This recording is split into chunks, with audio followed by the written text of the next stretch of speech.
मीरा भाईंदर शहराचे प्रथम आमदार आणि खऱ्या अर्थाने हा मीरा भाईंदर शहराचे शिल्पकार विकास पुरुष श्री गिल्बर्ट जॉन मेंडोसा यांची आज 73वी जन्मदिवस आम्ही साजरा करतोय।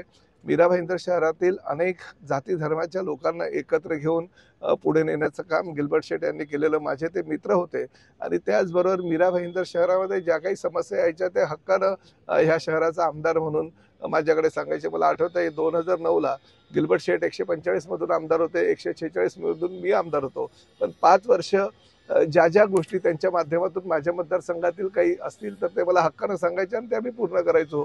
मी काही आमच्या शिवसैनिकांच्या समस्या असेल ते त्यांच्याकडे सांगायचो, तेही ते पूर्ण करायचं। म्हणजे राजकारण ह्या शहरामध्ये 2000 ते 2014च्या दरम्यान कधी झालंच नाही। आम्ही एक दुसऱ्याला साथ करून भले वेगवेगळ्या पक्षाचे होते, ते त्यावेळेस राष्ट्रवादी काँग्रेसचे होते, मी शिवसेनेचा होतो, परंतु आम्ही पक्षीय राजकारण विकास कामांच्या बाबतीत कधीच केलं नव्हतं। त्यामुळे तो एक सुवर्ण काळ आमच्यासाठी 2009 ते 2014चा होता।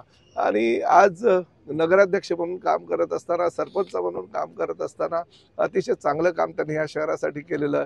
त्यांची लाडकी मुलगी कॅटलीन परेरा ही सुद्धा ह्या शहराची महापौर होती आणि महापौर पदाच्या कार्यकाळामध्ये तिने सुद्धा खूप चांगलं काम केलंय।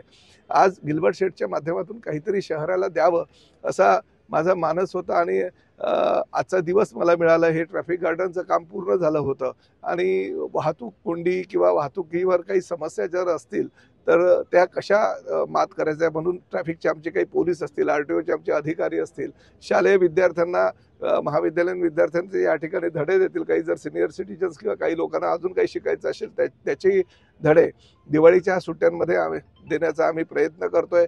आणि आज ह्या सुंदरशा असे ट्रॅफिक गार्डनचं उद्घाटन माझी महापौर आणि गिल्बर्ट शेठची मुलगी कॅटलीन परेरा आणि त्यांच्या परिवारातील सगळ्या सदस्यांच्या शुभ हस्ते आम्ही केलं आणि त्याचं लोकार्पण करतोय।